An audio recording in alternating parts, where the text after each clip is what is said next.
હું તો એમ કહું, આ દેશને હજી મહાન બનાવો ને. જો મને મને હું કાંઈ ચૂંટણીવાળો માણસ નથી, પણ મને જે દેખાય છે કહું છું.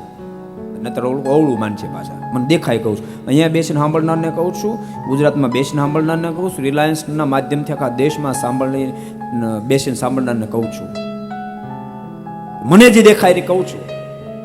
આ દેશને જો આબાદ બનાવવો હોય, આ દેશની સામે કોઈ આંખ ઊંચી ન કરી શકે એટલો મહાન આ દેશને બનાવવો હોય ને, તો આ દેશના રાજા નરેન્દ્ર મોદીના હાથ મજબૂત કરવા જ પડશે તમારે. છૂટકો નથી, એમ છૂટક્યો નથી. આ સમજો તોય ભલે ને કાલે સમજો તોય ભલે.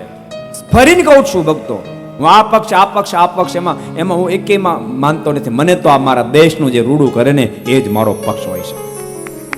આ દેશનું રૂડું બાકી કોઈ નહીં કરી શકે. એની પાસે જે તાકાત છે. અને ભક્તો, લાલચ નથી, સ્વાર્થ નથી. સ્વાર્થી માણસ ક્યારે કોઈનું રૂડું ન કરી શકે.